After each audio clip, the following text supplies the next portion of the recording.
Salam dəyərli kanal izləyiciləri. Ədəbiyyatdan vacib qeydlər. Demək, Vaqif dramında günəş sözü ilə bağlı obrazların nitqindəki ifadələrlə başlayaq. Vaqifin nitqində günəşi örtsə də qara buludlar, yenə günəş adlı bir qüdrəti var. Sonra günəşdən gizlənən yarasalardır. Günəş qürub edir, sönür kainat. Qafil gün batanda rəngi saralar. Vidadinin nitqində də var. Günəşi tutulmuş səhər görürəm. Sonra Əli bəyin nitqində var.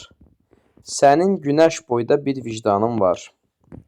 Qacarın nitqində görünür günəşə iştaham vardır. Sonra əsərdə Vaqifin nitqindəki ifadələrə baxaq. Əyilməz vicdanın böyük heykəli. Vicdan bir həqiqətdir. Beşiyi, məzarı əbədiyyətdir. Soyuq məzara da zinətdir insan. Hüdudu yoxdur kamalın. Dünyada qalacaq yalnız yaradan. Mənsəbə, şöhrətə satılmamışam. Güldüyünüz çoban torpağı nizamilər, füzulilər yetirmiş. Doğru söz eşidəndə pambıq tıxanar. Oxuyan bülbüldür, dinləyən qazdır. Ağılsız köpəklər ulduza hürər. İşıq güclənəndə çaşar qarovlar. Bozarmış üzlər sözdən qızarmaz. Sonra qatır cinsisiniz doğub törəməz. Nifrət, qan çanağı, taclara nifrət. Böyük təbiətlər yaranar az-az. Sonra demək, burada nə qaldı? Hansı fikir yaddan çıxdı? Demək, bir də bu, yalvarma, yalvarma o cəllada sən, hələ baş əyməmiş bu böyük vətən.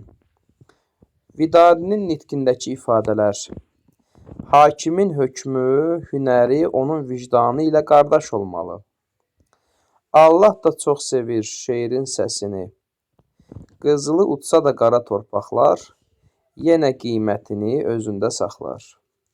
Aha, uzanmışdır bizim şirinlər, İran torpağımı ləkələyənlər. İbrahim xanın nitqinə baxaq. Doğrusu, yorulub bezikmədin sən. Elə durub ellər deməkdən. Xuramanın nitqinə baxırıq. Şairdir, görünür, düz ilqarı var. Nə gözəl, nə şirin kəlamları var. Qacarın nitqi. Nitqindəki maraqlı məqamlar. Mənim vicdanım da, qəlbim də qandır. Dünya qan üstündə bir xanimandır. Böyük təhlükədir bu şair bizə. Doğrudan bir şair görürəm sizi, xoşbəxt xəlq etmiş sizi yaradan. Qoca kəndinin nitqi. Bu dağlar qoynunda aslan yatmışdır. Burada Koroğlular at oynatmışdır. Süleyman dünyası sənə də qalmaz. Sonra Xurşudbəyin Natəvan dramı əlavə olunmuş hissədəndir. Demək, hadisələrin ardıcılığı və bəzi nitqlər var bizim qeydlərdə. 11-ci şəkilə baxaq. Burada İran şahzadəsi ilə Məliküldövlənin dialoqu, ardınca təxminə və kör kamançanın demək gəlişi, kör kamança Eyvazın şahzadəni öldürməsi, sonra Məliküldövlənin çarəsiz qalıb satqınlığına görə peşman olması və özünü öldürmək istəyi, amma özünü öldürmür. 12-ci şəkildəki bəzi ardıcılıq məqamına baxaq. Qala rəisi İvan Petroviç, Fərəc bəy, Zahir bəy və Mixaylovun şahzadənin ölümü ilə bağlı müzakirə aparmaları. Ardınca Zahir bəyin bu cinayətin Natəvanın sarayına gedib çıxdığını bildirməsi, yəni satqınlığı.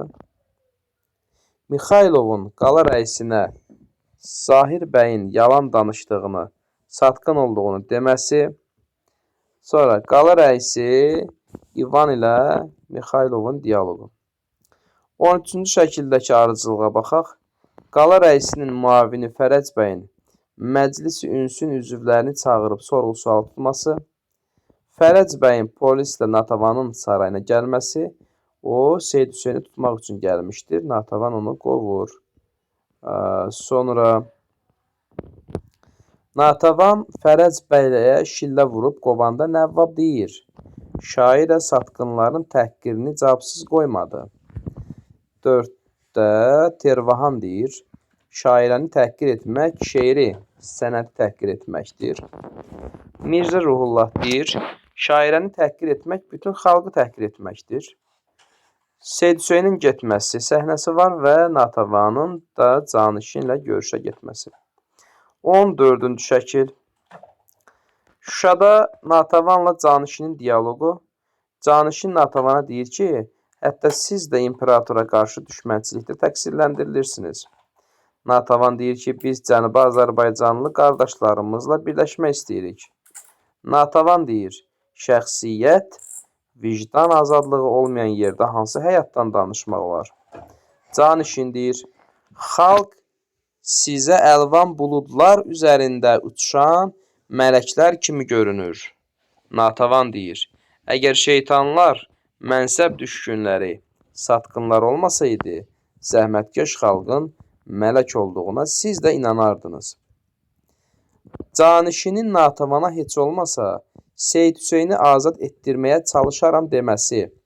Natavan deyir, istəyirəm ki, şahzadənin öldürülməsi Azərbaycanın üzərində qara ləkə salmasın. 15-ci şəkilə baxırıq.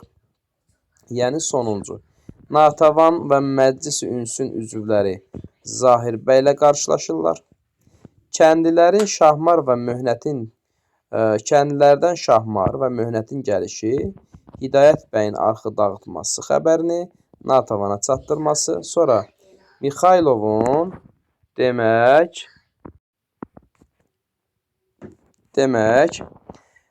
Mixaylovun gəlişi və Zahir bəyin satqın olmasını Natavana bildirməsi, Şahmar xəncəri çəkib Zahir bəyi vurmaq istəyəndə Möhnətin ona mane olması, növbəti ardıcılığa belə deyək, uyğun hadisə, Hidayət xanın gəlişi və Natavanla dialoqu, 6-cı, Daşdəmirin Knyaz Xasayın göndərdiyi məktubu Natavana verməsi, 7-də Knyaz Xasayın Natavana məktub göndərdikdən sonra özünü tapanca ilə öldürməsi. 8. Hidayət xanın çöldə tapanca ilə saxsağanı vurması. Natavan deyir ki, niyə vurdu? Axı o xeyir xəbər gətirən quşdur deyəndə Mirzə Ruhullah deyir, onlar bu dünyaya xeyir xəbərləri vurmaq üçün gəliblər, Banu bəyim. 9-da Natavanın öz qulluqçuları Daşdəmirlə bəyimi azad etməsi və hərəsinə bir pul kisəsi verməsi. 10-cu Natavanın torpaqlarından əl çəkməsi. Natavan deyir, daha mənə xidmətçi lazım deyil. Kəndlilər daha mənə vergi verməsinlər və daha xan qızının kəndi, torpağı yoxdur. Natavanın əsərdə son cümləsi, yəni növbəti hadisə ardıcılığı deyək, belə təqdim olunur ki, bu uçurumlu yolların sonunda bizi öz milli birliyini, azadlığını tapmış Azərbaycan gözləyir. Yəni bir nikbin fikir var gələcəklə bağlı. Açıq kitab əsərində hadisələrin ardıcılığı ilə bağlı məqamlar var. Birinci hissədə Sadıq kişinin oğluna baş çəkmək üçün hazırlıq görməsi, sonra Vahidin institutdan qovulub evə gəlməsi, Gəldiyev Rubabəyə görə Vahidə böhtan atıb qovdurmuşdur. Yəni Vahidə böhtan atıb onu qovdurmuşdur. Sonra Vahidin məsələsinin iclasda müzakirəsi və komitədən xəbərsiz Verdiyevin Vahidin qovulması əmrini imzalaması var. 5-ci. Gəldiyevin taxıl tədarükü müvəkkilliyində işləyərkən gördüyü qanunsuz işlər və sonra buradan çıxıb institutda mədəni hücum ştabına rəhbər təyin olunması. 6. Sadıq kişinin Vahidin işinə görə Şuşadan Bakıya Verdiyevin qəbuluna gəlməsi. 7. Vahidin atası ilə Bakıda bayrama qatılması, Vahidin bayram vaxtı öz institutunu axtarması və Rübabəni tapıb onunla bir cərgədə irəliləməsi. 8. Gəldiyevin Vahidə yenidən böhtan atması və saxta sənədlər hazırlayıb milis idarəsinə verməsi. 9. Bu saxtakarlığın üstünə açılması və instituta yoxlamanın göndərilməsi. 10. Verdiyevin Vahidi və atasını qəbul edib köhnə əmri dəyişməsi. İkinci hissədəki ardıcılığa baxaq. Yeni Bakı şəhərinin plan layihəsini çəkmək üçün müsabiqə elan olunması və Vahidin də müsabiqədə iştirak etmək qərarına gəlməsi. 2. Vəzirbəylinin Gəldiyevin layihəsini tənqid etməsi. 3. Gəldiyevin Vahidin açıq kitab layihəsini oğurlayıb üzünü köçürməsi. 4. Vahid və Rübabənin toyunun olması. 5. Komissarlar Sovetində institutun məruzəsinin qoyulması və Verdiyevin çıxışı, suallar qarşısında aciz vəziyyətə düşməsi. 6.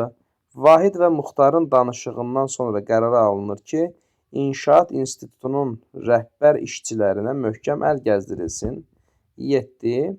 Ağcanın Gəldiyevin üzünü köçürdüyü layihəsini onlara gələn proyekt büro üzvlərinə verməsi. 8.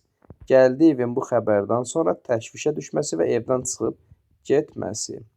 9-da müsabiqədə Gəldiyevin Vahiddən üzünü köçürdüyü ürək layihəsinin ikinci yeri, qocaman mühəndisin Salam layihəsinin isə üçüncü yeri tutması.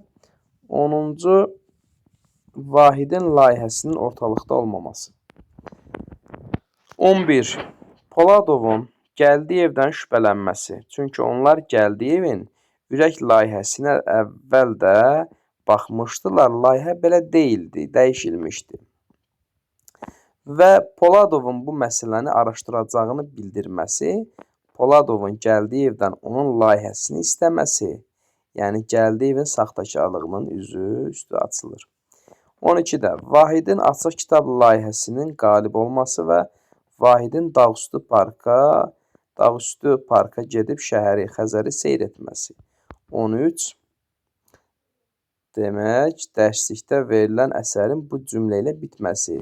Sədaqət, məhəbbət olan yerdə məğlubiyyət olmaz. Bir də biz bilirik ki, əsərdə Vahidin mənəvi dünyasının, fikir və hisslərinin təsvirinə geniş yer verilmişdir.